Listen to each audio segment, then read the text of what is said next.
I'll mortify you. You're like, oh god, no. Damn, I look sexy as hell. That clean shaven look. Looking good. Drives women crazy, apparently. I didn't know. Apparently I shaved off 10 years of my life, according to some people. Yeah, it does. It does. You think I look like I'm 19? You think? What do you think? Compared to last time? Does he look younger? Do I look like clean shaven? Yeah. Be honest. Don't pump his ego. Like facial hair, but yeah. For this, do not pump his ego. This is we who wants the raw, uncut. Yeah, let me know. If the guy looks old and weathered, tell him now. Yeah. No, it's fine. I like it. I like when people are honest. You look younger with the hair, to me. Wow, I look younger with the hair. Mm-hmm. That's interesting. A toast to youth and keeping our hair together. You know, he's got more hair than I do. Like this is what happens when you relax. Ladies and gentlemen, God. this is what happens when you're an editor-in-chief of a magazine. Yeah, because I ended up, what was it? Yeah, like I relaxed so we were doing a movie, and I had the script still, and actually it's funny, I didn't talk to the woman behind camera about that yet. Do we want to date this? Let them date. This is holiday season. Well, it's holidays. It's going up in a day. Right. So, it's no big deal. Alright. But, yeah, I ended up, so I'm supposed to be a hitman, and I was like, you know what, I'm going to do the clean shaving. I want to slick my hair back. But I'm like, fuck, I got black people hair. How's this gonna work? Oh shit, so you it's nappy. Yeah.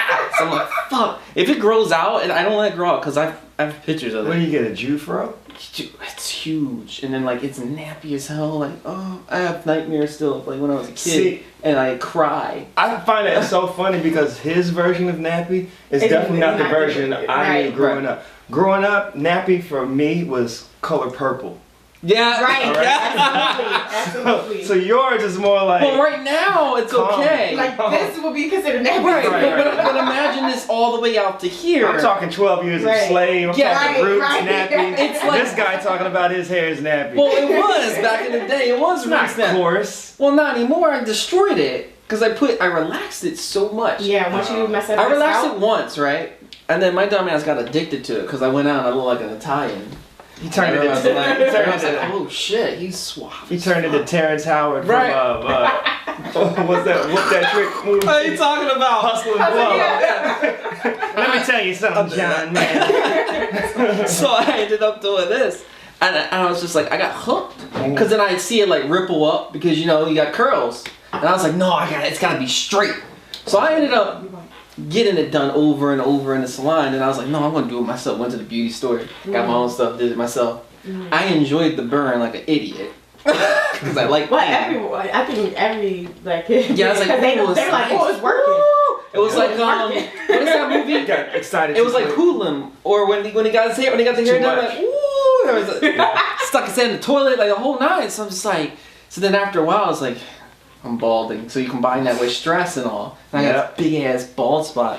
I'm looking through photos from last week's shoot. Never fully recovered. Yeah, minoxidil can only do but so much. And then I wear hats. So you wear hats that cover no sunlight. All the hair, food, grease in the world is not saving me right now. So we said all of that to say what? Take care of your fucking scalp. Don't relax your fucking hair.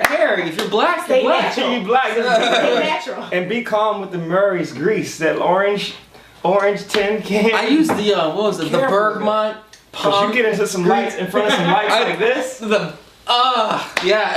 like your lights on fire. Yes, it's like fire. Like, oh man, I was like, I can't put this on there. No. All right, so today I have the honor and privilege to be here with my man.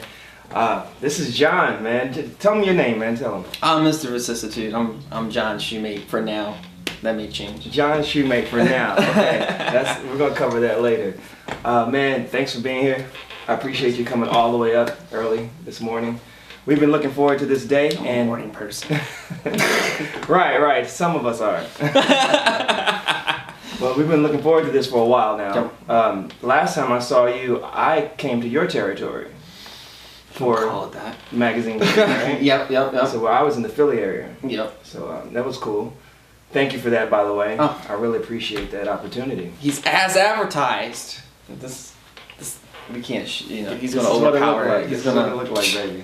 Rip it out. This is what he does. So we have some stuff we collabed on coming out pretty soon. But That's neither here nor there. Today, this morning is all about you. We came here for a purpose, and we are going to get right to it. Without any further ado, ladies and gentlemen, I want to start right in, man. Tell them, when did you start the magazine, Vicissitude magazine? Let's see. So the idea of the magazine came about what?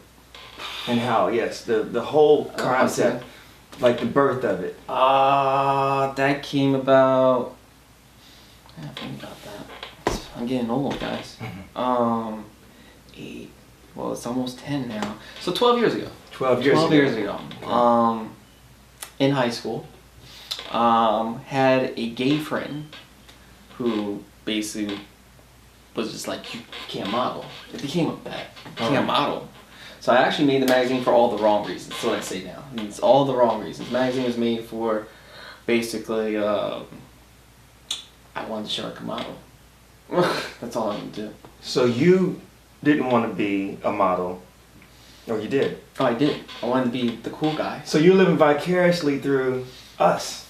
Yeah. I love it. See, the truth comes out. Truth be told. So that, I mean, at the moment, it was selfish. I was just like, I want to be a model. Right. I want to be around women. I want to see what's up. Of course. All the perks right away. They just immediately pop into your head, I bet. Because you're in high school, you're getting bullied and I'm getting all these things, and I'm just like, oh my God, and I also was lazy. I don't like working. So it's weird because you think, what do you mean you don't like working? I work a lot. I do my thing. Yeah, because you exemplify the opposite of what you just said. So I just don't like working. I think you did say something about the IT stuff. Is you consider that work, but the actual being on set is what you.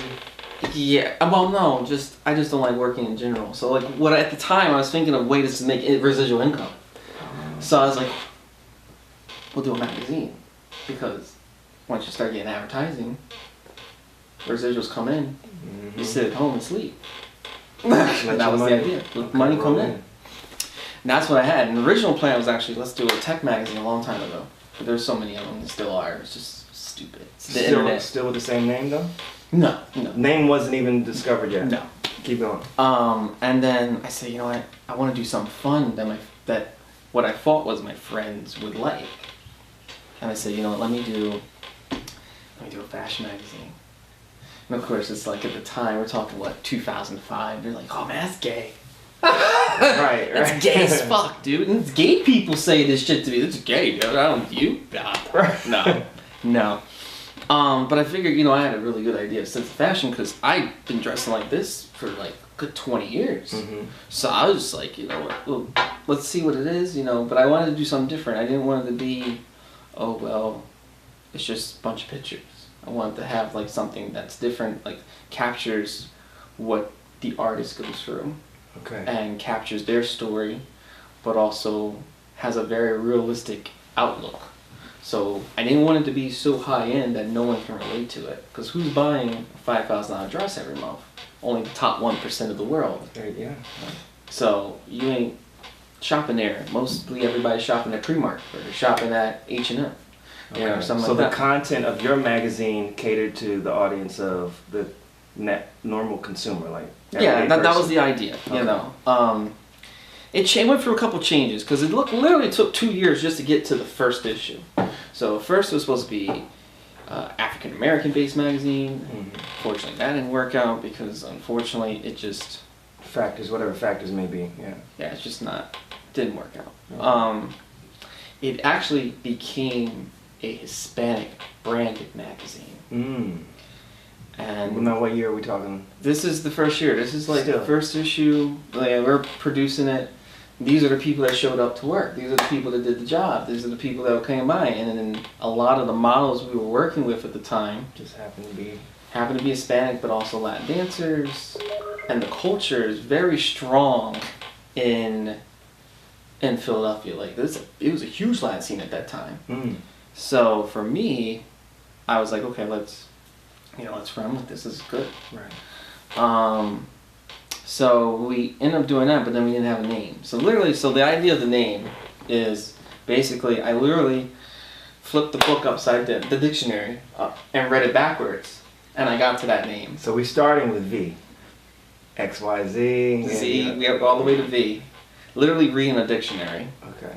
And I ended up getting to that, and I was like, and it means unwelcome change. So vicissitude means unwelcome change. Yes. So for those that don't know, yeah, we're here to educate as well. Yeah, and actually in the beginning, the demographic, no one could pronounce vicissitude. So we ended up actually branding it as a vicissitude. Oh, really? Because it's easy to say that because it's like attitude, but vih instead. But, once things changed into where I wanted them to be, we went to vicissitude. Right. So, I mean, it's those 4 syllables that, those 4-syllable words kind of... Great drinking game idea, saying vicissitude after a shot. A couple shots. 4 times fast maybe or something. All right. Get money, I'm telling you. It's like later on we may have to try that. Yes! We do that. What do you say, guys? We can try that later. Yeah, so... but yeah, that's how that worked out. And then the first issue came out September 18th of 2008. And, alright, so we made it to September 18th, 2008. Mm-hmm. What was the feeling? What was the mood around that time? The anticipation, like that day. It was weird. Or the night before, or whatever. It was just weird because... Because this is your baby. This is yeah, what you've been... it's weird because it literally took 2 years to get to this point. Like I went from, I'm going to go to New York and live there and do the investment, live the dream thing you've done and stuff like that. Absolutely. And I didn't get to do it because we didn't have the investors. And I decided literally 3 months prior, said, fuck it. We're going to just do it all out with what we have. Magazine was digital. It wasn't print.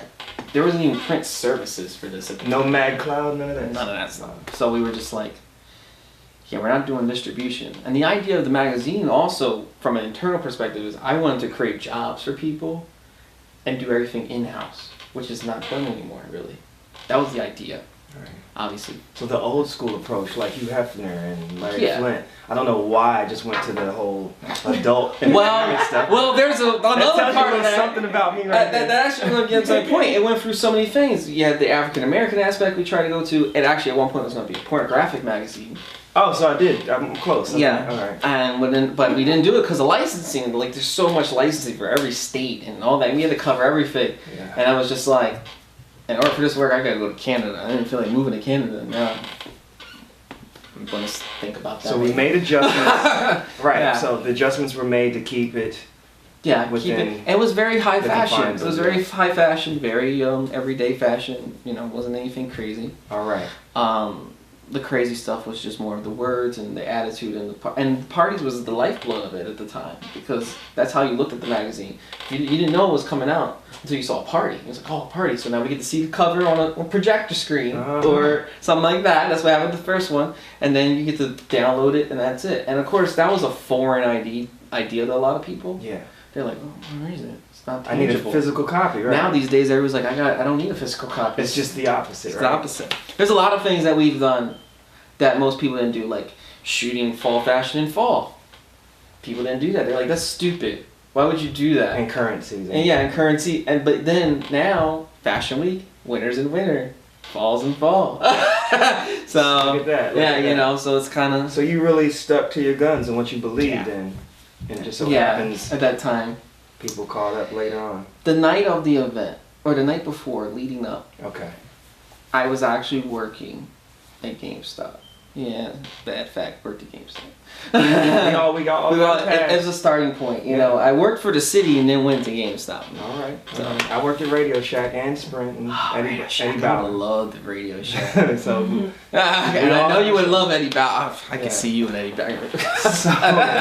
All right. So I'm there. Employed at GameStop. I'm working. I'm working. Magazines night before, and there's this place, Tierra Colombiana. She's like, yeah, background here. Great Latin nightclub, still open. One of the very few places that actually still is open. Because a lot of places, they come and go. Were you there the night of? Yes. Yeah. So I mean, we're preparing Tierra Colombiana. Okay, so you're there. Yeah, and then we're like, this is like northeast Philadelphia. I would say north. It's north. It's north, yeah. Do they have any idea?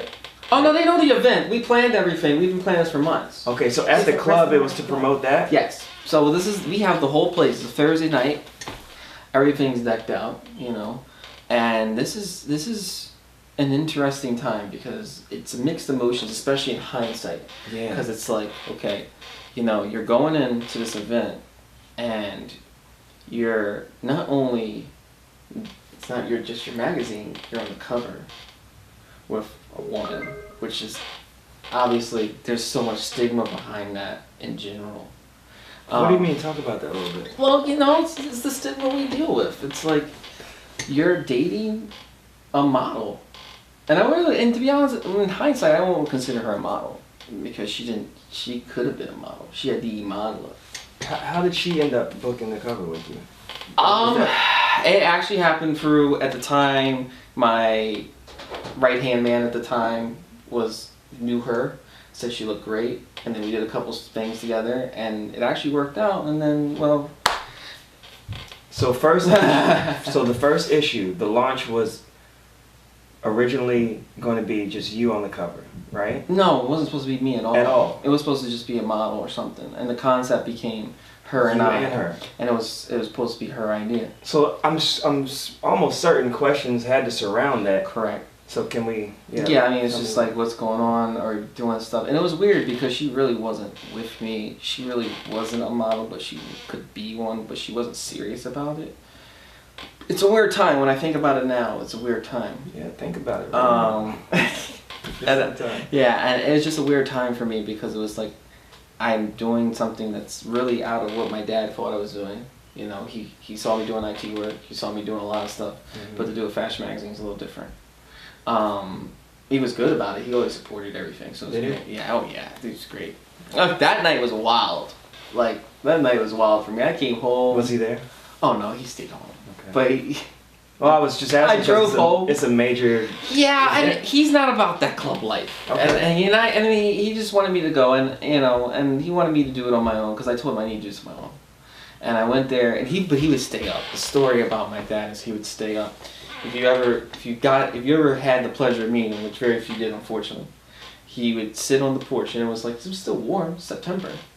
He would literally sit on the porch with boxers, okay, belly out, okay, beard like I have. This is a great picture image. And glasses, and he's smoking cigars. And the quintessential dad look. And he would sit there, and he would puff. I'd have models come in, or people he didn't like, puff him in the face, like, you ever see my boy? It was the greatest thing. Oh. Yeah, and I miss it. I miss it a lot. But it was so funny because he would sit outside till you got home. He wasn't going nowhere till you got home. And if you weren't home, he's coming after. He's finding out what's going on. And we've actually had an instance where somebody phones a bright idea to assault me at a party. Yeah, let's just say he didn't make it at the end of the day. Okay. Because he didn't mess with it. He didn't mess with his son. That's how he was. Gotcha. Do you have any more siblings? No, I'm the only one. So. All right. I know, it explains a lot, right? She's like, yes. So, yeah, it was. I came home and I threw up prior because I drank everything under the sun. Now I'm 19. So they let us loose. It was an 18 to enter 21 drink type of party, and nightclubs were weird. Was it the nerves? You were trying to calm the nerves? No, I just drank too damn much. Yeah, I drank everything. And they gave 150. They give 151 for people that don't know Pennsylvania law. You can't have but one shot of 151. 151. Hold that thought. Whoever's ringer is on, turn it off. I don't know. I think that's mine. So all right, it is what it is. It's you know how it is. Yeah. Yeah. So see, this is what I deal with every day, and we can keep it in. It's fine. I'm about to text you. Okay. This is how it goes, ladies and gentlemen. We still have to handle business, but we want to make sure that we have as minimal distractions. Yeah, it's fine. We can edit it out. It's no good if need be. So, but yeah, I ended up good. I ended up going splurging on everything. All right, so I didn't splurge. They gave it. That's the thing. Yeah. They were gifting you. They were happy celebration. It was cool. Let's take a shot. It was crazy. This is the magazine. Yeah, right? it was fun, but it was weird at the time because who I shot with ended up not being what I wanted to be with anyway. And so, this was the girl? Yeah, and that's fine. That was fine. At the time, I'm a kid. What the fuck do I know? So it's just, I was more worried about the model. I was worried about, yeah, I have to shoot with the model. You have to do this to get the girl. Because again, like you told us in the beginning, this is a whole living through. We roll. I remember rolling up because I used to have motorcycle club clients, and they would sit there and they'd be like, we'd do websites. So I was like, do me a favor, I want you to do a motorcade for me. So we ended up getting like 6 luxury vehicles and having a motorcade come down my old block, and there's like, oh shit. And then went to her house to pick her up, and they're like, "What the hell? Damn, damn, Poppy got it good. Like it was crazy." And I was just like, and then we just went in, and then people, and it was funny because then we already lined up all the other stuff, and it was like one of the models for the following month who used to introduce them, and they were like, and her mom was there, and she was just like, "Who's that?" "Oh, that's John." That's when you knew. That was like the motorcade, the whole night. It was great. So, this was all in an effort to raise awareness that you have arrived. Yeah, pretty much. And then from that point, it's just kind of it snowballed. But the problem was, it basically took a couple of hits because like Dad passed away, and then on top of that, it was like also, it just. You could see it being stagnant. It didn't feel, it was just like, you started to realize you're not shooting with models, you're shooting with pretty girls who think they're models. Okay. And they weren't promoting, they weren't doing stuff. I mean, I still get calls to this day, you've probably seen a rant of mine, where models from that time period of like 2008 to 2012 were like, I need you to take photos down. I'm like, why? Well, because I didn't like what I did then. That like you signed a release form. I'm not taking these down. That's how it goes. That's how it goes. And for some weird reason, it was always that era. So it was always Latinas. It was that's all we shot at the time. It was always that, and that's the problem. It became one dimensional. There wasn't no diversity in it after a while. And then the Latin dance scene was dying off. Shampoo clothes, all these other nice clothes that had Latin nights, and they just died off. And it was just like, okay, what do we do now? Got time to reinvent. Did I turn this off, man? No, because I can still hear it. I'm sure everybody here can still hear it. Oh, stop it. There, go away. Okay, so we have we're in the stage now where... We're at a crossroads. Wait, I did a TV show. What's the next move? I ended up doing a TV show. Let's talk about that. So we did this thing. It never got released. What was the name of it? So I had this article I used to do called Vicissitude equals Controversy, and this is how this whole Facebook thing they see happened. Back in the day of MySpace, you really didn't want to write a rant. It took too long. It wasn't viewable. But I ended up writing articles about stuff. Like for instance, I had a really bad night at Roxy. Saw that girl dance on a bar one night, and I hated Roxy. I hated it so much I wrote 4 pages about it. And it ended up in the magazine. And people liked it. People were like, wow, they liked the idea of speaking the mind at the time. They're like, maybe you should try this a little bit more. You're a little harsh though. You're a little too blunt. That was the thing. And at the time, it was kind of like I was pulling back, but then it was like a tug of war myself. Should I push through? Should I not? Should I be honest or not? And I always was like, I like the idea of being blunt and honest, because you never get in trouble for it. It sounds like you went with your gut. Yeah. So what ended up happening was... And there was an audience there for you. There was an audience. So we ended up having a TV show. We went to this nightclub called Cobra, right near Temple University. Okay. And we ended up doing this TV show. So we did like people come in, like we'd have you come in, for instance, and we would do an interview with you. But the difference was, the twist was, we would have a topic, whatever that may be, current event, whatever, and then we would have a roundtable discussion about it. And it'd be pretty much just free for all, and alcohol's involved. And you know how that goes. When the drinks get flowing. When the drinks get flowing. Yep. So that's what we ended up doing, and but it never got released because I didn't like the video quality. Once again, perfectionist in me didn't like the video quality, didn't like certain things, and I was a little worried because like we would tape 2 shows at a time, so by second show it's like you could tell I was pissed off a little bit because I'm drinking too much. Yeah. Right. So I was like, I don't know, but I actually released them because they're just raw and edited, but they're really cool. Okay. Some crazy stuff happened. I've done some crazy stuff on there. It's cool. It probably will fit now. It wasn't the right time then to do it. That's what it was. So there's footage. Oh yeah, there's videos. I still have them. I just didn't post them. But it's Interesting. some I was. So they're on your hard drive somewhere. Yeah, yeah. Oh, I know they are. I was thinking about posting them because now it works to my advantage. Whereas then it was like a little taboo. Mm-hmm. Now it's like expected from me. Of course. That's the climate we're in now. Yeah. Now, during that time, I met an agent named Joanne Castle, and she had this designer, Jasmine Brown, who was 14, and she did craft commercials and all this other stuff. Had really high end stuff, and that's how I came up here. And that was the goal, like to come up here. So she was the connect that brought Vicissitude from that area. From Philly to there, because there was nothing in Philly. There still isn't. There's no fashion there. All right. So now what issue are we on now? How many were released in Philly before you? I don't know. This is like September. Just estimate. Yeah, I would say like we're 3-4 years in. Okay. Yeah. So I'd say 3 years, 3.5 years, because it was around the 4-year anniversary. We ended up. This is when the whole Jerseylicious craze was going on, and they wanted. And actually, there was a whole thing about having Jerseylicious have me involved that the cast doesn't even really know about. Like they wanted me to be involved as because it's like the magazine, and what stylists would be able to get the cover type thing with their work and all. Right. But it never came to fruition, and honestly, it was a fad. It went away, and most of those people. Reality TV is not real. It's just a name. It's just a name, and it's not even reality. Like you don't see that crap you saw Tracy and Olivia do. You really don't. It's just, it's just a good. It was a great idea. It didn't work out. It was meant to not work out. Okay. But we put in the 4-year anniversary, and then that's when we met Joe.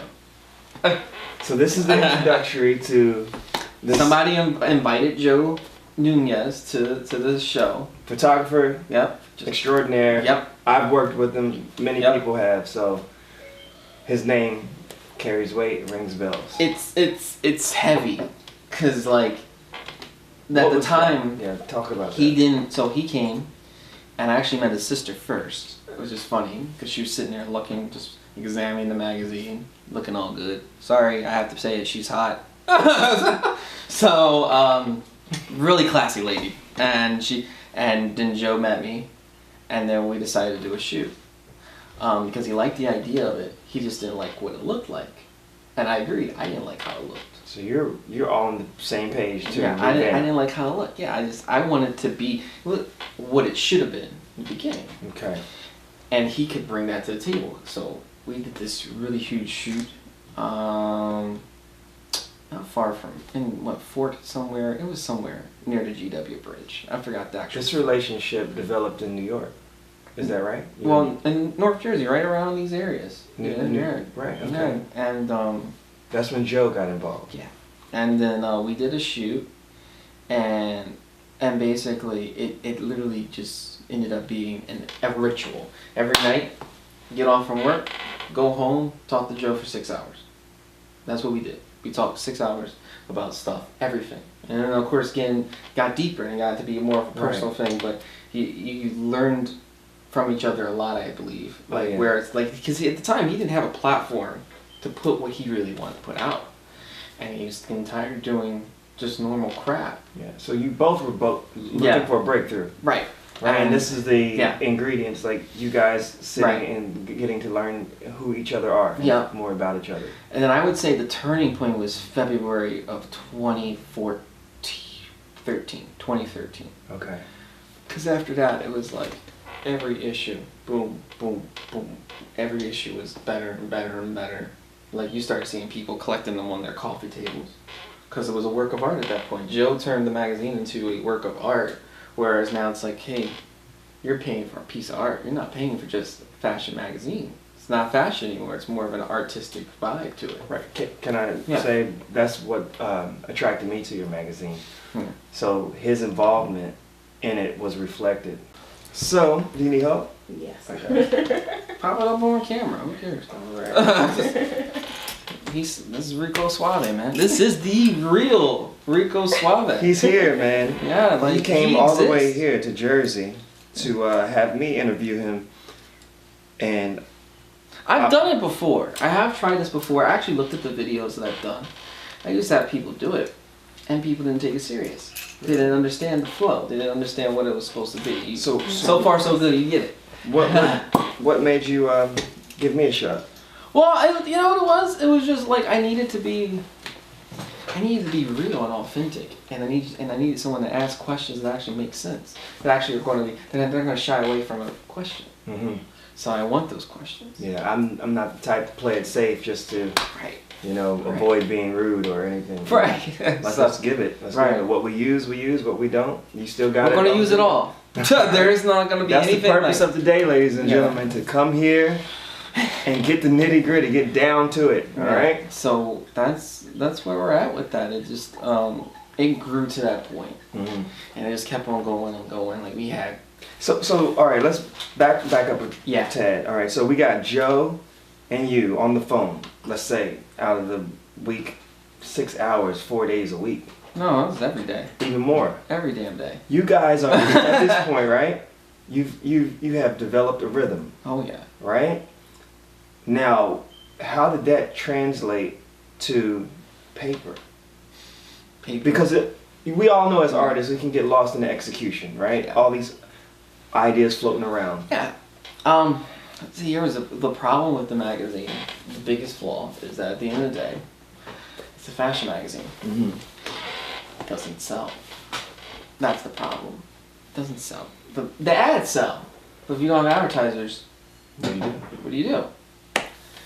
We did events, and I don't do them anymore because you're basically working with a nightclub is like playing with a casino. You're gonna lose. It's always you're gonna lose. I mean, the house always wins. I mean, I got threatened at our last party. You know, and that's one of the reasons why I stopped. I got threatened by this wannabe Guido, and ended up, because he didn't do his job. He ripped us off, and and it's a shame because that was a small town. It's Bethlehem, okay? They ain't a damn thing in Bethlehem. Let's be real. I mean, I did it because I knew someone. I knew a real estate agent who I actually was supposed to move up there, and she referred me to this guy. And then of course the thing was, Who shall? No, Sarah Viteri. I'll say shit all day. All right, now we talking. We shot a few years ago, and she has a look. She's a beautiful person. She has a look. Is it the best model look? No, absolutely not. But she was professional. It's like one of those things. It's like, okay, you may not have the best look, but you're professional. It's okay. Okay. But why in the world would you refer someone to me that's a criminal? Literally, he's a criminal. He literally has a record. How do you not know this? And then I'm supposed to give you $100,000 to buy a home? No. That's what happened. And the problem, the stigma with that was, so she was on the cover. We never released it. We actually released it for 12 hours and we took it down. Because I refuse to put anybody on a cover who refers me garbage ass people. Like, that's your reflection. That's reputation. It's your reputation. You obviously didn't care about that. And then there was a lot of false promises. I can bring some people. She brought her boyfriend and a bunch of camera people. It was about her. It was that whole thing that happened in the beginning. That's what it sounds like. Where the girl wanted to be pretty, who was pretty, wanted to be the model, didn't understand the art. Mm-hmm. Said I could bring you a bunch of people, put them on, and if you put me on the cover. My dumb ass puts them on the cover because I'm like, hey, people at that time, it's digital. So people come to a party equal money at the door for me. Right. Great money at the bar, relationship continues on. Never happens. Because they can't follow through, they can't promote. And at the time, you're doing MySpace. It was balls to the wall compared to Facebook. You could post 20,000 times in a second, no one cared. Right. And they just didn't do it. So it's just like, that's what happened again. And it became about her. And she wanted to run everything. And it's like, you can't run anything. My whole thing is this. And I've said this to any person that does not work with me. Mm-hmm. You're in the same damn place you were when I left you. If you're so good, if she's so good, and I told her this story, if you're so good, why are you living there and not where you're from in New York? Why are you doing gigs in Jersey only and not in the city? Why aren't you in any commercial gigs? Why aren't you in magazines? Why is it that I'm the first person to give you a magazine cover of a fashion magazine, but no one else has? And all the magazines you've been on covers on are Latin magazines that are not even in business anymore. And her time's past. She's in her 30s. It's over. So when you ask these questions to her, It's the same thing from anybody. When you ask the questions of honesty, you know the answers. They don't want to say none. It's silence. Straight up silence. It's facts. They don't like it. You douchebag.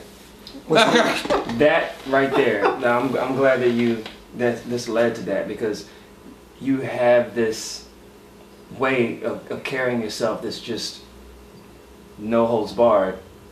And we spoke about that before the camera started rolling. A lot of times in life, people aren't ready for the raw, for the realness. You know, let's just talk about. They're not ready for going and dry. Just talk about how that attitude has either stifled you or helped you. It's helped and stifled, because it's stifled. Okay. It's done both, because the problem is people never want to hear the truth, and people don't want honesty, and people don't want to give honesty.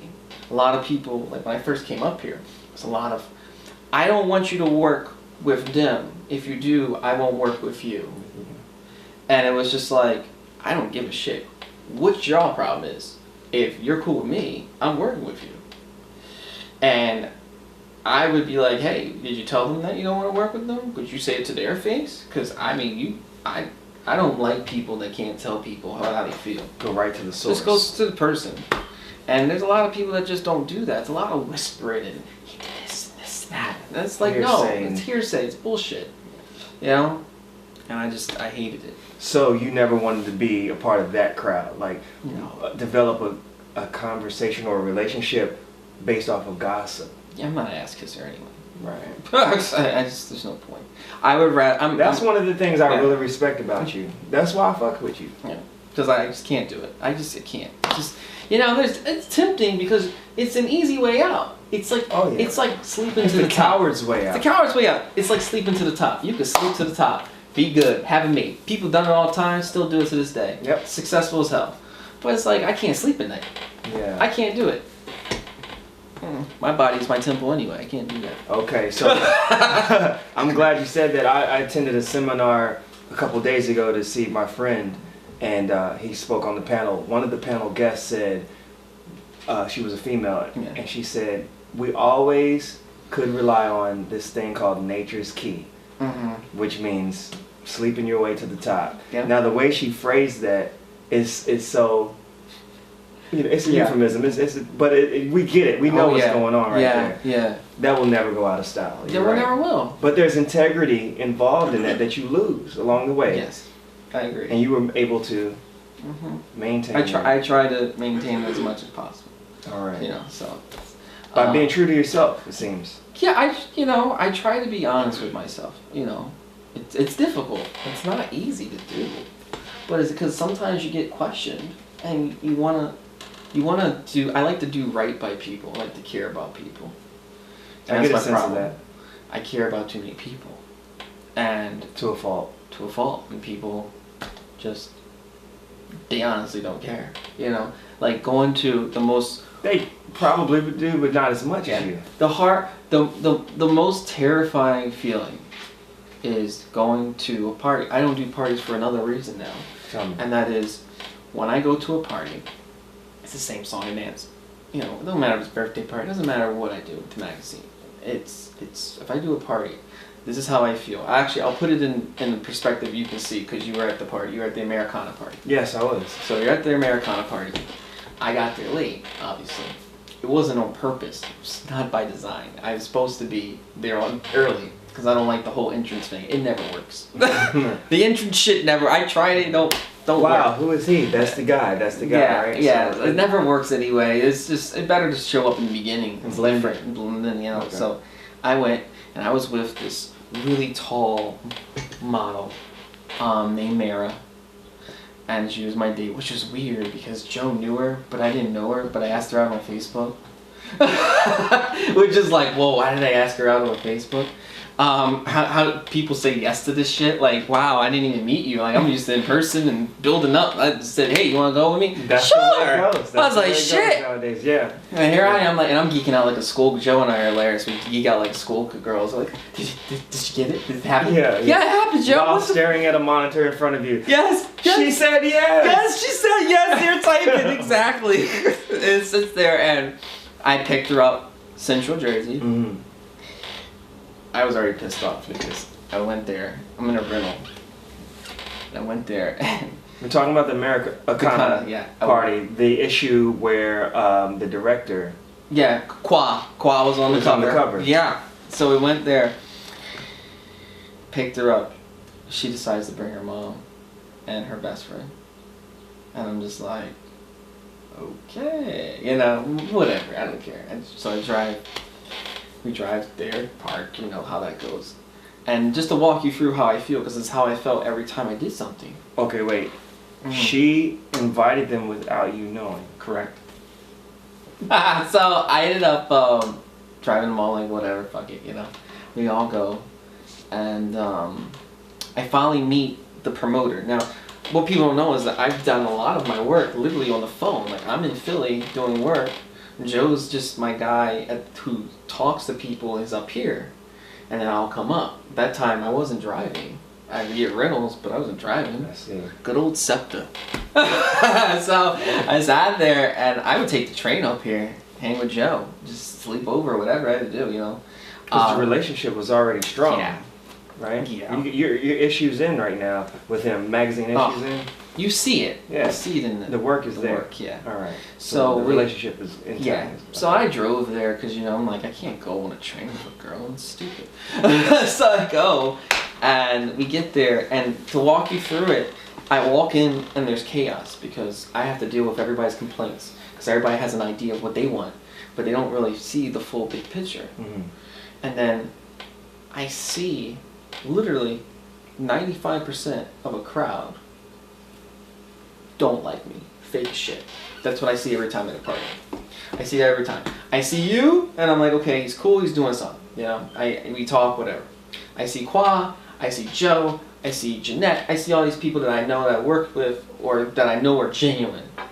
But that's like 5% or less. The rest is So everybody. as you survey, I'm surveying. crowd. I'm looking, and I'm just like, a bunch of superficial. nobody's here for me. No one's really Fluff. here for the magazine. You're here to get a cover. You're here to get my date. Like 12 dudes talked to her that night, and they're looking at me like, what are you gonna do? I ain't doing a damn thing because I don't need to. I got her here. It don't matter to me. So as you sit back and witness all of this, Yeah. you read between the lines. Yeah. You see what's real and what's And fake. I just look, and then I see how people are, and then I have to deal at the end. Like, people don't know, when you're at the end of the show, people are doing the club's doing their tally. You're like, okay, well, you know, it's a great show, but we didn't get a lot of drinks because people were sipping on shit. But then I'm like, yo, you gotta stop making $25 drinks and then taking half of it away with the Mexican guy coming by taking stuff. Like, I don't tell you. So yeah, there was that crap that we dealt with. All right. So- So that was the Americana party. That was Americana. 2014. But Qua that- was on the cover. Yeah, like I said, that's just an idea to kind of help you, because you were there, to Yeah. walk you through how I feel every time I do a party. All right. Like, because I put all this work in, and then you're just like, for what? For what? For what? Right. For what? So you remove yourself from repeating that.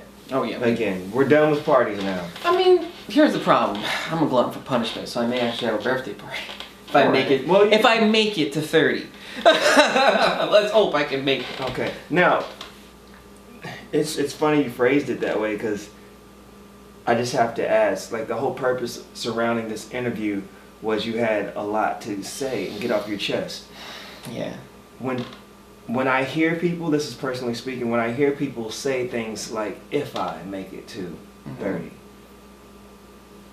where does that come from? What's going on in your life at this present moment that makes you question whether that is possible?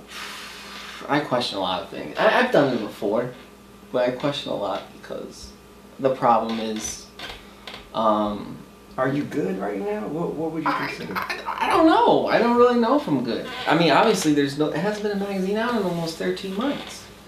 Which is the longest stretch in between. Yeah, the longest stretch in between. The last stretch that was longer than that was when my dad passed, and that was 6 months.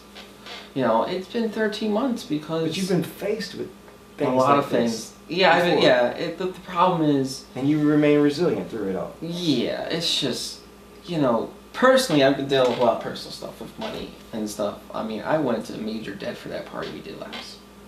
And can't get it back. You know, and it almost killed the magazine. That's why I'm upset at that Sarah model. I'm upset at those people because they didn't care about the company. They cared about themselves and effectively almost killed it. Mm-hmm. And then when you combine that with being lied to by your own family, like you find out a lot about yourself real quick. Like, so I'm an advocate. I still am an advocate of people that have Down syndrome. And my mom supposed to have had it. I say supposed to because I used to promote it all the time. I've even talked about it on camera how my mother has Down syndrome. Okay. It's a lie.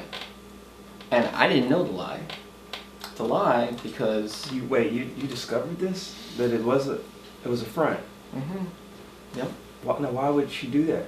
I don't know. I'm still figuring it out. She literally... Why do you think? She's lazy. She didn't want to do. She manipulates people. I don't. As far as I'm concerned, she's dead to me, because I came home one day. We're talking about Mom Dukes, your mother here. Mm-hmm. I came home one day from an IT job, and this is like things are getting better for me because I've been trying to be at the level I am in the IT profession for almost 15 years. And I finally got the pay that you want. It's like when you're modeling, you model for so long and then you finally get the check you wanted 15 years ago. So now you got it. Now you're there. And then, you know, now you're like, I can pay these bills, I'm taking care of her home, I'm taking care of, you know, I'm doing stuff based on my father's promises I made to him. Like, hey, I'll take care of her, I'll do this, I'll do that. And it's taxing. It was taxing taking care of her. I'm sure. And I went into debt for that. And now I'm digging myself out of it. And I never got to get through the full potential of the magazine because of her. Right. The magazine took the back seat. Yeah. Because we're talking about Mom here, all right? Yeah. And in general, when we speak of our parents, we think of one day I'll be able to provide for them. Correct. And that's what I did. Okay. That's what I did for 8 years. I provided for her ever since my dad passed. Under false pretenses of having because a major, like, this is... I mean... We're talking Down syndrome here. Yeah. So, basically, in a nutshell, I came home one day, she was gone. She was gone. Just like that. Where did she go? She went home. She went home to Virginia. She went home because I took her down to see her family. They begged me to see her, bring her down. I drove the 330 miles down and back in one day just to drop her off and did it again to get her back. And because I figured it'd be good for her to see her family. She hasn't seen her family in 30 years. Now I know why she hasn't seen her family in 30 years. She didn't like the circumstances and she had an out with my father. She manipulated my father. And they came up to Camden. They got married. A year later, they got me. And the idea being that honestly, I was the person to take care of them. It was just, it's kind of traumatic. It was very traumatic because I literally have put everything into this person. And in return, you got... I got nothing. I lost everything. I was displaced. I was almost homeless. They shut off the electric from down south. Like, it's just middle of summer. And, like, food spoiled, cats are feeling bad, and it's just bad. Trying to find a place short notice. She wanted to go back home, and I was fine with that.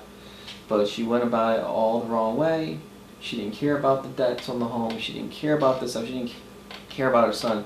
She went to the point of saying, I beat her. Literally. Just making up stories. And, I mean, everybody comes to my house. You would have seen bruises or anything if something happened. Right. She did that just to get them to come and get her. And, I can't even imagine. Yeah. So my mom is still alive. Yeah. And we have a relationship. Right. and it just never. It was just traumatic. Now it's like, okay, in a way, now you get to do what you should have did 10 years ago. That's live alone, live independently. Problem is, you're 10 years behind now. You can't get those 10 years back. So now you're learning things that you should have learned when you were younger. Can't do it now. So it's like pick up and go, move, find a place, and it's weird. Decisions have to be made. Decisions were made. It's just I am with somebody who couldn't help, and that was worse. I looked for help because I'm like, hey, I got a magazine. I have friends. I'm supposed to be dating somebody, and I looked for help, and it wasn't there. I can only imagine how that felt. It's depressing. I drank more than I normally drink. I didn't do anything. I didn't want to do anything. I wanted it to end. I knew I can't do it. I tried it. I can't kill myself. But I wanted it to rot, to end, you know? Just to escape. Just to be done. Just be done with it. Because I was in the hood. No one wanted to come and see me because I was in the hood. I don't know why. People from Brooklyn don't want to come to my hood. Really? People didn't want to come by. People didn't want to do stuff. That just showed me who was there and who's not. Oh yeah. And it was heart-wrenching. It was disgusting to me. It angered the hell out of me. Until one day, I get a call. Which we all have a turning point, something assigned to get. Oh yeah, you get a turning point. And that's this call. Yeah, it's this. It's not even a call, it's a text. It's a text message. Cause it's like, hey, how are you? And I'm like, shit. He said, yeah. Can I come by? What are you talking about? Maybe you come by. I guess the question we're all wondering is, who is on the other end of this text? So, of all the people, it was a model. It's this model. My guess would have been Joe. My guess, it would have been, but it wasn't. Joe was in his own place, and I'm not mad at him or anything. He was in a transition period where he was now leaving his day job and going to a bigger career. He's actually in a career now. And we didn't work a while, and we didn't do stuff for a while. So the model was on the other end of the text. Yeah. Whom you have heard from? Did you guys have a relationship that was consistent, or just distant, and then all of a sudden she? No, it's consistent. It's consistent. It was consistent. It was just so. I feel like there's something else there. Let me tell you. Yeah. About, quite honestly, top 5 model ever worked with. All right. Top 5. Does this person? Selena. Okay. Top 5. Easy. It's, when you're going through shit, you're expecting a certain person to say something. Mm-hmm. And when that person doesn't say it, you're gutted. And you talk to everybody. And then all of a sudden, one person comes out that you don't expect because you didn't think so, you didn't talk, you didn't do nothing. You're just like, you don't expect it. It's not that you didn't think anything would happen, you just don't expect it. Right. You get a call and then you have a knock on your door. And of all the people, it's the one model who is 17, shows up, says, hey, how are you? You okay? Of all the people I know, of all the promoters and models and everybody else, she shows up to the front door. Just to check in. And I stay on record with it. That was the turning point. That was, for me, someone in your corner who didn't want anything from nothing you but to see you happy. Nothing. And you don't see it. It doesn't exist. It's super rare. It's super rare.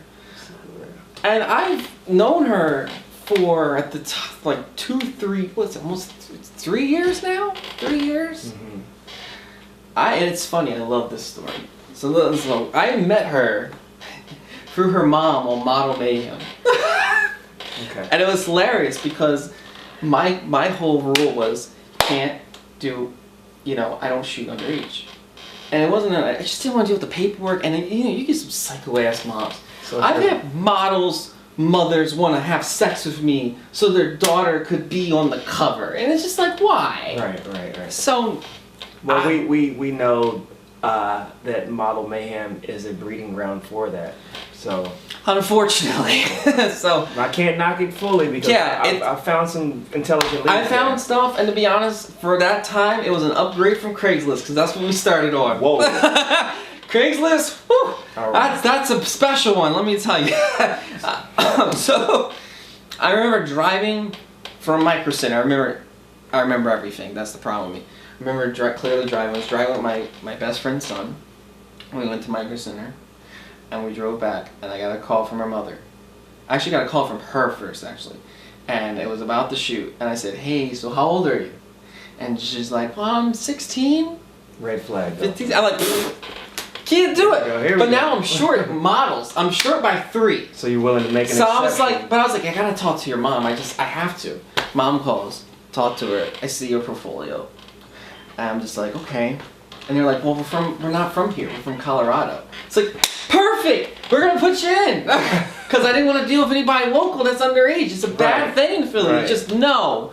Underage Philly model doesn't work. Sorry, just doesn't. The formula is all The formula is off, and it's weird things happen, and that's how bad things happen to those girls. I feel bad. Like, Philly, unfortunately, has a lot of fetish gigs and a lot of weird shit, especially if you're on Craigslist. You see something about, we'll pay to take pictures of your feet. No, don't. No. So. Yeah, and it's a good thing, though. It seems that she ran into a guy of integrity. Yeah.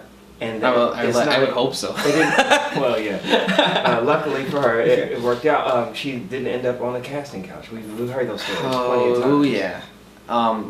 So I ended up, so we did the shoot. Okay. Manioc shoot is iconic. Like, you were on the 10th. No, I'm sorry, 16th. You were on the 16th. We do it every year. It's special because now when you look at it, and I always do this, when I look at the photos from previous times, you see how it grows and you see how Manioc changes, and it's always changing there. There's always some different business or different. It's the only place that has fashion now. Okay. And that's a shame, but that's the only spot. And I ended up I ended up going to see her for the shoot, and this is where I get the douchebag moniker. Here we go. So I get the douchebag moniker. She's dying over here. It's hilarious. Hilarious. I get the douchebag moniker Mm-hmm. because I end up, and I don't talk to people that I don't know on shoots because I don't want them to get the wrong idea. Because a lot of guys, they go on shoots, like recently, and they get enamored with the model, and it may be harmless, but you're making the model uncomfortable. So I don't do that as a photographer. I sit there and I kind of observe and see. Well, I didn't realize that she's observing. So I'm sitting there, and it's so funny. My girlfriend at the time, Tammy, we'll just shake my head with this one. I still love you, but so it deserves the SMH on that part. So she comes up to me. She says, "Hey, so I think she thinks you're an asshole or douchebag." This is Tammy. Yeah. Delivering this message. And I was just like, while on set. Right. And I was like, well, why? And it's like, I'm used to it, but I just want to know why. So she's like, well, you haven't. She hasn't been in conversation yet to talk. And I was like, well, she needs to speak the fuck up. She doesn't speak up. You can tell her that. I don't want to talk to her. I just don't want to give off the wrong vibe. Right. And apparently her mom's saying, "Can you speak up? Just join yourself. Put yourself in the conversation. It's fine." That didn't happen. So we did the shoot. Went over to we did another shoot. And this time her mom couldn't come, which mortified me because it's like, there's no escort, but you're underage. This is a problem. But I'm like, I get, once again, another problem where I need a model for a shoot. So I was just like, okay. So did Selena start to turn into your go-to, someone reliable? Oh, she's more than the go-to.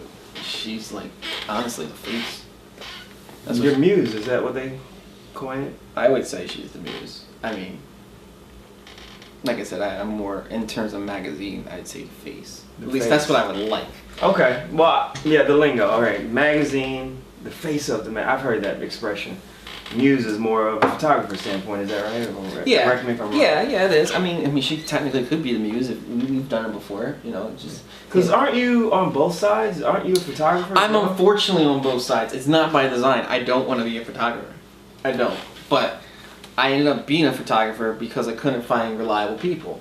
So my whole mentality of being an entrepreneur is if I can't find someone, I do it my damn self. Jump in and be proactive. That's why I do the layout. I do the promotion. I do everything. That's the problem. I'm so burnt out because I'm doing everything. Because I can depend on John. Can't depend on anybody else. Right. But that's my life in a nutshell. So Many of us can relate to that too. Yeah.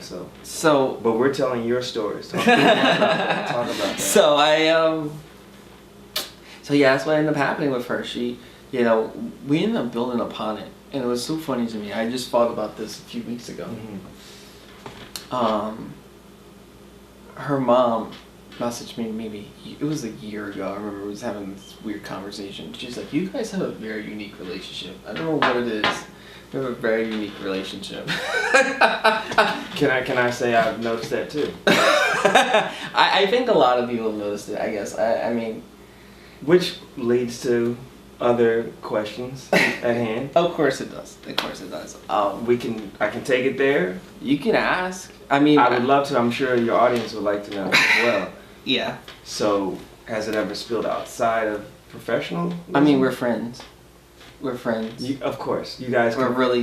I would say we're confide really in each good, other. close friends. All right. I just feel like, to be honest, what I've noticed and didn't really notice till recently is that, to be honest, we have a lot of similarities. A lot of things that she's going through, I've been through. And I see myself in the same situation. Mhm. And I guess that's how she felt, because she came by that day. She was just like, "Listen, I don't know. I will never forget it. No matter what the hell happens between us, no matter what is good or bad, I will always Never be. forget that I'll day. never forget it. I'll be eternally grateful, because honestly, I don't think she realizes that saved the magazine. That what she said, and it wasn't even anything regarding the magazine. It was just, I don't have any money.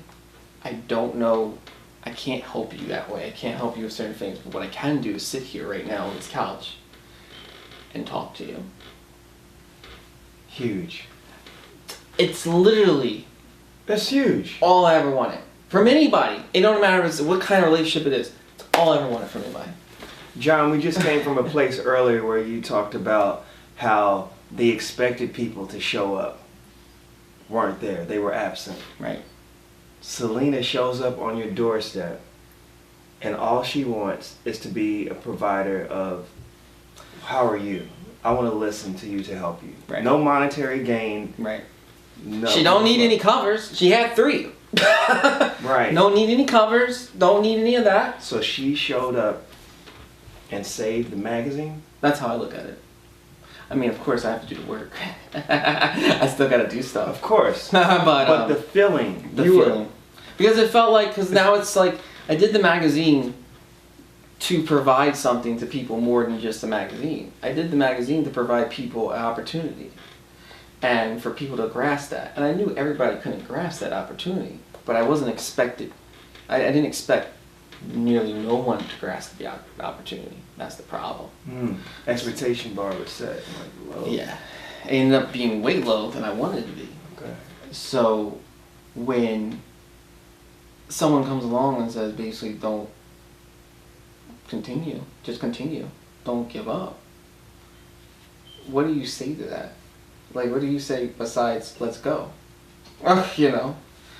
And listen, man, I just want to tell you, I'm affected by that, what you just said, in the most positive way, because I also hold myself accountable for a lot. But then when you have someone there to just reinforce, when you're in doubt, we all face it as human beings, it makes a tremendous difference. I mean, and this is a time where literally even my girlfriend didn't say anything. Which you would think that would be... My girlfriend doesn't like the magazine. Hands down, doesn't like the magazine. Doesn't like the idea of it. And that's... See, what I've learned by being older now I used to be mad about that. I'm not mad about it. Of course, people think I get mad about everything because of the way I look and the stoic look, and I say okay, and people are like, "Oh, you're pissed." It's just presumption. It's passive aggressive all day, right? No, it's not that. It's just I literally now have grown to do an understanding that I'm not upset at her. It's more the fact of I have to remember what she's been through and what she's dealt with, and because of that, I have to be mindful of that. You know, I have to be mindful of how Selena goes through crap. I have to be mindful of all these other people I deal with go through crap, because it doesn't necessarily mean that they're a bad person if they did something you don't like. Mm-hmm. She's been through a lot of stuff, and the problem was she never told me. She never fully told me. Mm-hmm. And you know, now it's being worked on, but she never told me. And that's what sucks about it, because when you're expecting, like when you're with somebody, that's your go-to. That's who you expect to help you. Right. For anybody else, and she didn't do that. She didn't do it. So was there ever thoughts of, she questions whether she envious of you? Did that ever? No, it's more of it's just insecurities. Okay. It's really based on that. It's serious female insecurities. That's how I look at it as. I mean, but I can't really state what she's been through because, you know, her confidentiality reasons, what she deals with. But like, you know, it's worse than the average model. All right, and that's where it stemmed from. It's where it stemmed from, and you know, and it's just having a fear of being hurt again. That's what it all comes down to. Okay, so, well, we don't have to worry about that because you did have someone show up, right? And they were there for you. Yep. And the way I needed them to be, which is basically that. Like I didn't need anything else. Right. I needed a motivation. I needed somebody to be like, hey, you know what?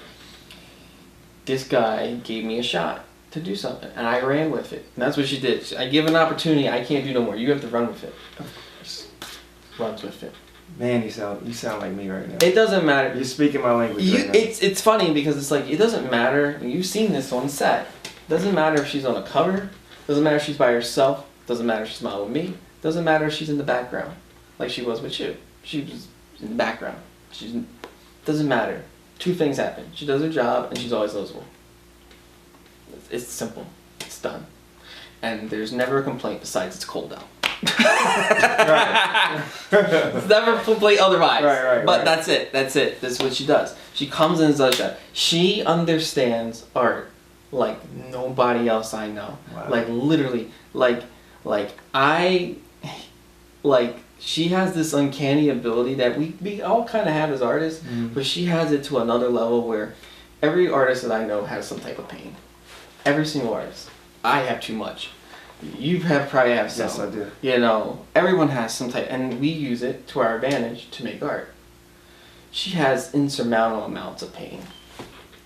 And I got the pleasure, and it's so funny because I think about it now and I regret it so much now because I always got invited by her mother, and then I got invited by her, like, hey, can you come to my dance recital? Why don't you come? It'd be great. I'm like, I don't know, that's weird. It's kind of, I don't know, I don't want to start anything, you know, I'm the douchebag, and people are going to say stuff. I decided to go because, to be honest, where I'm at right now, and it's the same way I felt a couple weeks ago, where I'm at right now is, like, to be real about it, it's like, I don't know if I'm going to make it to my birthday because, you know, money. You know, I have to take care of money. My credit score got destroyed thanks to my family and what happened in last year. And, stuff, yeah. And I can keep my car. If I can't keep my car, I don't have a job. And I don't have a job, I can't do anything at the magazine. I won't have a house, and my cats and I will be homeless. And at that point, you might as well just stick a fork in me because I don't want to be homeless. I won't live like that. Mm-hmm. I drove by that at my old house every day. Like, it's a friendly reminder of what I don't want. So if I can't do that, then obviously it's not meant for me to succeed. So I take that very serious. Like things like when I moved into my place, it was a godsend because I literally had a place in East Falls, which is not too far. It's a nice area. It's a very high-end area compared to where I was, and it's literally 4 blocks away. We got good blocks and bad blocks in Philly, just so you know. He screwed the guy, didn't clean the apartment, all that, and I was like, damn, you know, I was like, I can't do it. I was upset at myself because I said I couldn't do it. I'm not giving you $2,500 of my money to do that I worked hard for. Yeah. I was bummed out. I was depressed. I was like, I'm not going to make it. Literally 7 days later, I get this house in Manio. It's the place I've always wanted to live in. Literally. I've always wanted to live in Manio. That was my thing. Because I saw myself when I started the magazine. Maniac's the place to be. I want to be on Main Street. I want to have a business storefront there for the magazine. Studio, no. I want people to walk past and see photo shoots happen. And we didn't get to that point yet. But You thought of this. I already thought this 8-9 years ago when I started. You may not have written it out. Oh, it was a plan. It was written out. I wanted what? that. I wanted that. So it was your vision. And It now was I'm there. destined to happen. Now I'm there. Someone's looking out for me.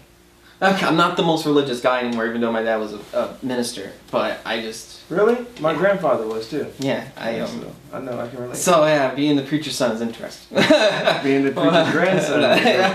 And but I don't honestly believe as much because I feel like I got 30 years taken away from me and my dad. Yeah.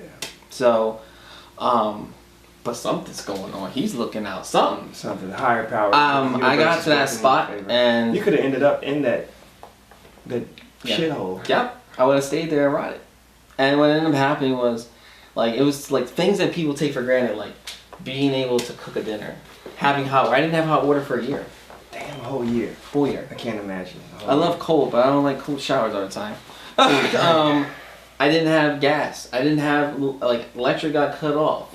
It's not an energy fish plate. Whole night. Couldn't cook a meal. Couldn't do nothing. But I'm working. I have a car. But I'm living out of the car.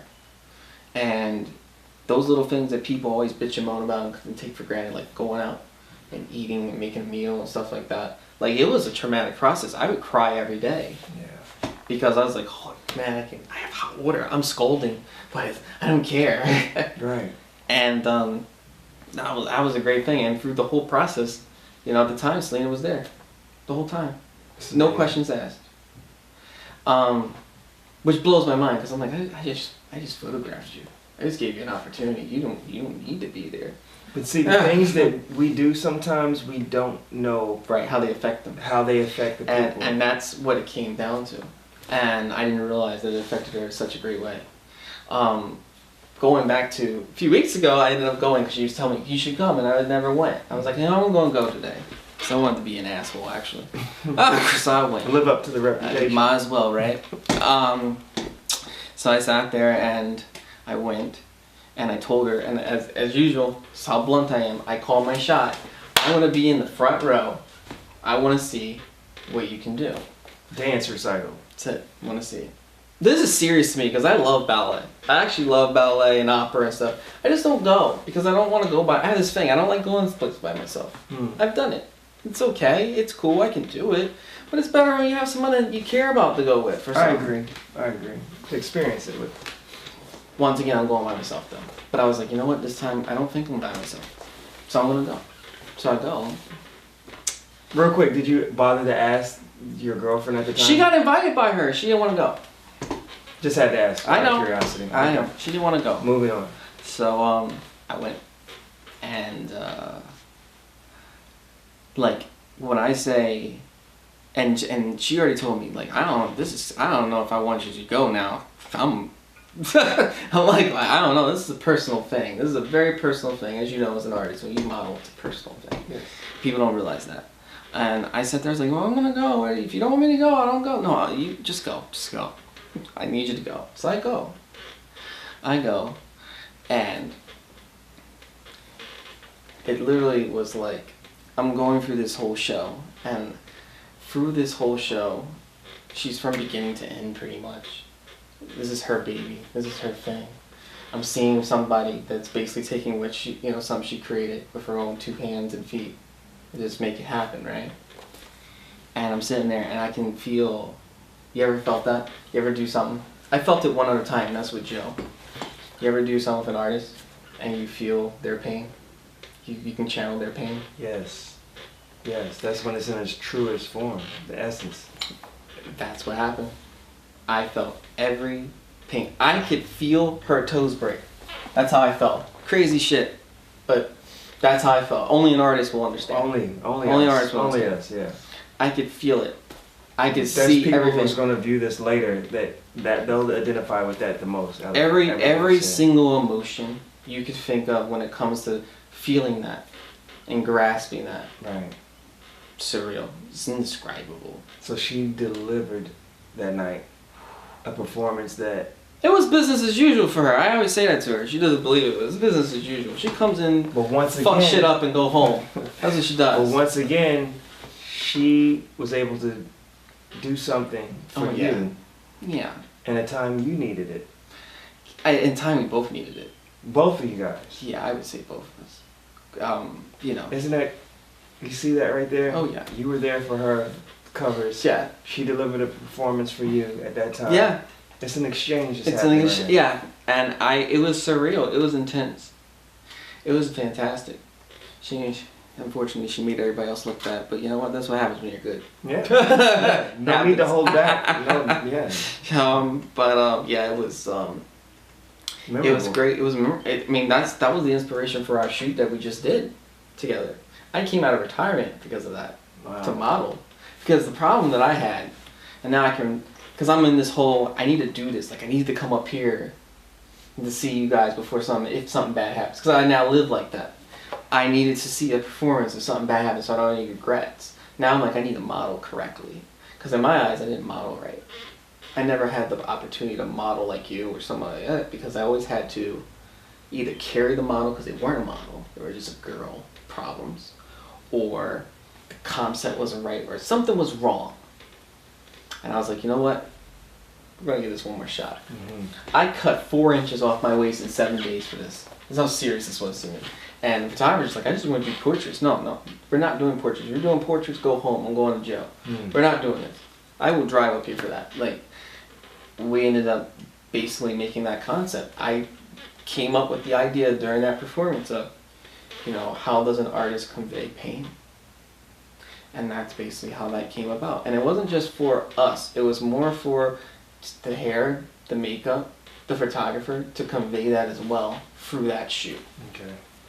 And then it got pulled off. I'm happy with it. I'm very happy. Where does that live? That shoot, where does it have a home?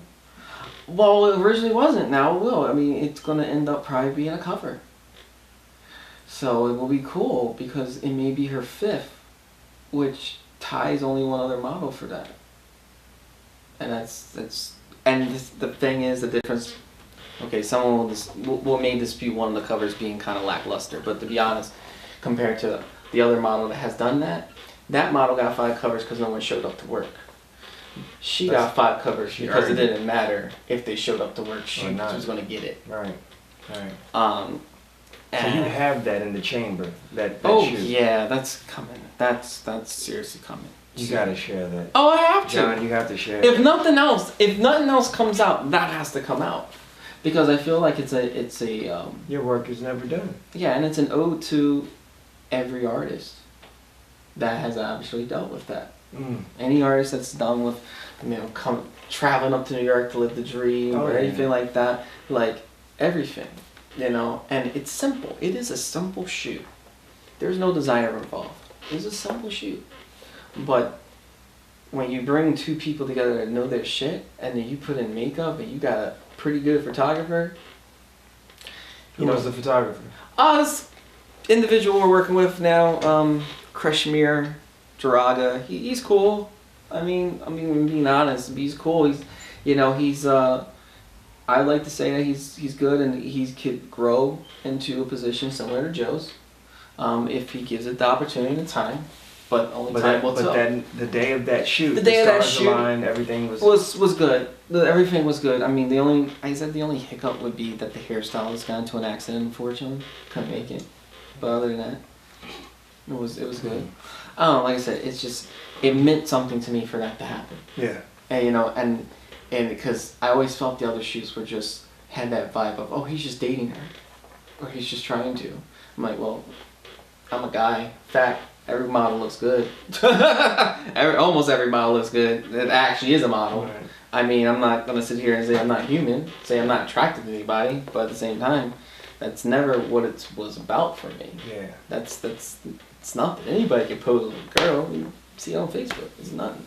But can you... It's deeper than that. Can you work with a pretty much an upper tier, high level, high caliber could be agency representative if she wanted to be model. Can you keep up with that? I had a hard time keeping up. I'll be honest, I had a hard time keeping up, but I survived it. Right. And that's with someone who did 5 performances before that shoot and that week, with broken toes, with problems everywhere, still better than a model that has a clean bill of health. Bravo. Still. Props to Selena for that. Right. Of course. She's hiding. Still. She's like, oh no, I'm mortified. I told you she'd be mortified. But like, yeah, I mean, and that's what I always wanted. That's why I did the magazine. I wanted people to have an opportunity to run with it because you got in on the ground floor. Yeah. You could build up upon it. But that's the problem. No one wants to go at the ground floor. Everybody wants to start at the top. Oh, or take the escalator. Take the escalator. And then basically like people go and they do these classes like Mastered and all this other stuff. My ex-girlfriend did Master. Okay, let me tell you about Master. Master's supposed to be this whole thing where you learn about stuff, makeup and networking and all. Yeah. And I sat there and I looked at it, I'm like, you're spending all this money that you honestly shouldn't be spending. I don't feel like it's a good investment. This is me being the guy, just being a professional, but also the guy who gives a shit. And then she's like, no, just like, and I'm just sitting there and I'm just like, and it's not a knock at Master. I feel like it's a knock at the people that use it, because the people don't realize that it's an experience you're paying for. You're not necessarily paying for the technique. You're not paying to know about sanitation if you're a makeup artist. You're not paying for that. You're paying for networking, kind of, but you're paying to go to Iceland. You're paying to go to California. You know? You're paying all this money, but then you come back, and because you worked with this high-profile makeup artist or hairstylist or model or whatever, now you think, oh, I have this in my portfolio. It's one shoot. I can now charge 2 times more. Mm-hmm. Nope. It doesn't work like that. Never did. Never will. It doesn't work like that. Why would, like, that's not how this works. And people want to make tons of money. Like, it took me 15 years to make what I make with IT. 15 years. And I'm still having problems with certain aspects of it. Right. Like, these things take time, and I don't think people... That's what separates artists from just people that would think they know art. Oh, yeah. Because artists will be like, it takes 20 years. I mean, look at Robert Downey Jr. It took him till like a few years ago when Iron Man came out and he broke out. Now he's a big deal. Again. But who the hell knows about his performance in Less Than Zero? Nobody, unless you're an artist. Or 10 times better than Iron Man. So true. But so true. No one knows. Yeah. No one knows. John, we've covered good times and bad times both. Life lessons here today. We got your dad. We covered the trials and tribulations relationship with you and your mom. Relationship with a phenomenal model, Selena. We went in depth with some of the photographers that you've worked with over the years. One that sticks out, Joe Nunez. Mm. What else do you want to talk about today that's super important and that the people should need to know about? Well, I feel like we already touched on it with the reason why Vicissitude hasn't been out. So I felt like people should know. Okay. People. Do you think we? I feel like we did. I just feel like you know what it is. People scrutinize how I talk publicly about my life, and I never understood why.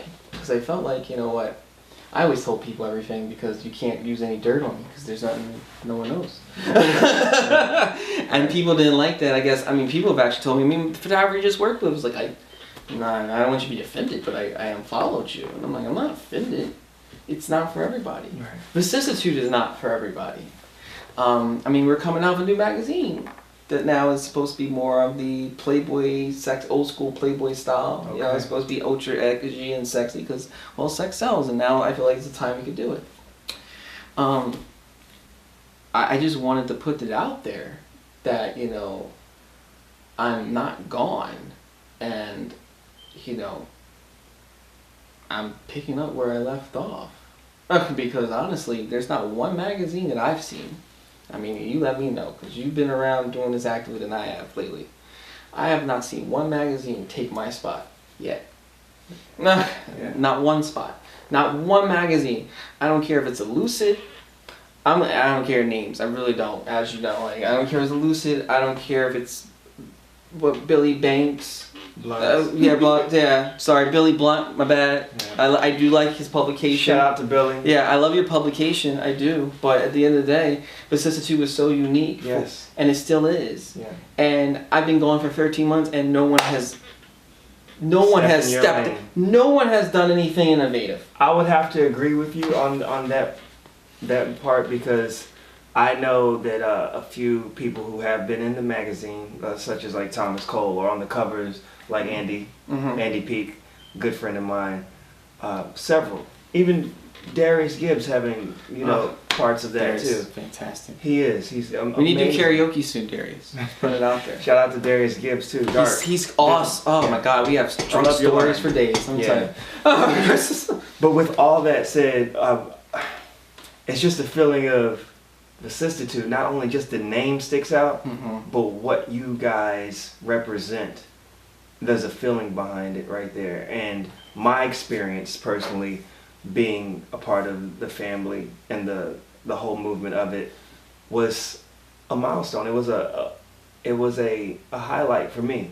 So I mean, for me, I just want to thank you. I appreciate the opportunity. I'm so lucky to shoot you. To be honest, we did a hell of a job together. we to be able to shoot you in Cheyenne and stuff. I'm like that's Joe's job, man. I'm shooting these people. I better not fuck up. That's how I feel. But yeah, I don't see anything that's innovative. I don't even see Fashion Week innovative. Nothing's innovative to me. And I just want people to know I haven't gone anywhere. It's just your work is not done. Yeah, I just need to make sure it's done right. Right. And I had an argument with a designer, Marquise Fashion from Germany, sweet girl. She's a good person, love her to death. She did a shoot for me. And a couple of people. I have a lot of stuff that's backed up, and I'm aware of it, so I will address it. Like, there's a lot of photo shoots that have been submitted and all, and they're going to be used, but unfortunately haven't been used because I need to make sure everything's done right. We had problems with our store. We had problems with the website. We had problems with just making sure legalities are taken care of because I had stuff going on with Mom and all. Yeah. I need to make sure everything's right because if I start again, well, when I start, not even if, when I start again, I like that. It's I don't want it to end until I'm dead. And to be honest, I don't want it to end when I'm dead. Fact is, it may, but as long as I'm breathing, I don't want it to end. Right. So, I have huge plans and all, but it takes time, and I'm burnt the fuck out. I'm tired. So this, this interview, is it safe to say this goes as a way of letting people know, just because you're in hiatus, don't think that you're gone for good. Yeah, we're not closed. I'm not closed for business yet. You can thank Selena for that, actually. There we go. I'm not closed So don't get too comfortable. Yeah, I mean that's basically what it is. You're not getting comfortable. I mean when that next issue comes out, it's gonna be quick soon. So I'll hint at it. Sorry, not sorry. Yes, and that's what we're gonna do. I mean, I'm gonna be honest with you. It's gonna be a little rough. It's gonna be small. There's gonna be growing pains. I have to restructure, writers and stuff, and there's gonna be things that I don't like. A little unknown fact: I don't like 90% of the work I've done. I just don't. My coffee table literally has certain issues that I like, and it's like 7. And it's not any knock at anybody. It's just how I am. But the magazine business is different from how I am. You have 30 days to put out a magazine. You have a deadline to meet. If you don't meet the deadline, you don't get advertisers to pay for your shit. Right. So, you gotta go with whatever you have that day. And then it comes out, and that's it. So, Does she know? I don't. You told her? Yeah. Can't keep a damn surprise, can you? Well, here's the thing. I knew about the cover. Oh. Yeah. You know what's so messed up, and I have to add in before it's over. Like, you've been on my Facebook list for like 3 years. I know. I know. He's talking to a beautiful model that's off camera right now. Yeah, I'm sorry. Yeah. Melissa Monet is over here. Yeah, I'm like, I literally looked you up, and I'm like, okay, let me add her. It's friends since 2014. Right. What? Truth be told, you've been on my friends list just collecting dust. I'm like, damn, I feel bad. Like, it happens though. Oh shit! How did I not know you're in the area? Right. Right. Yeah. Blew my mind. I was like, damn, I must have been when I had the no weave pause. I don't know what it was, but Whatever. I'm glad you showed up. Yeah, it worked out to her advantage though, didn't it? Oh, that's how it happens. Model shows up, takes a spot, gets a cover. It always happens that way. Amazing. The person that I always I pick, think he. yeah, the person that has the cover, the person that was supposed to get the cover, didn't take it serious. And that's the thing. Like that's why I don't tell people to get covers automatically, unless I know without a shadow of a doubt they're gonna be great. And that's like very few. It's like a 1% to me. Everybody else, it's like if you tell them ahead of time, head swells up, lose their shit, they lose the cover. That's how I look at it. So, but yeah, go ahead. So celebrating prematurely for all you guys that thought that he was going to be gone for good, don't bother, because he's here to tell you today. He's remaining here. John, it's been a pleasure, man. Oh yeah, as always.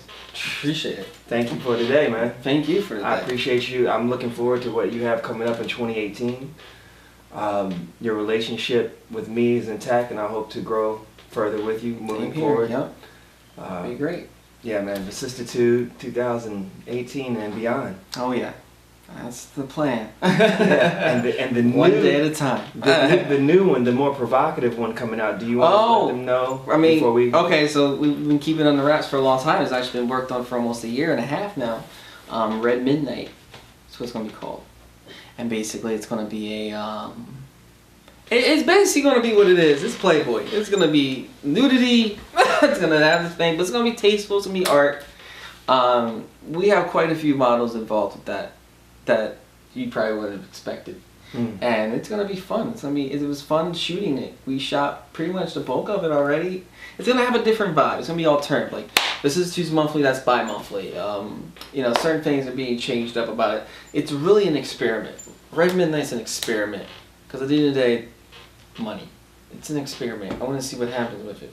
If there's things that I can adopt with Red Midnight that will help Vicissitude grow, then we'll do that. Okay. But at the end of the day, unless you're living under a rock or you're a nun, you know sex sells. But we're just going to make sure it's done right.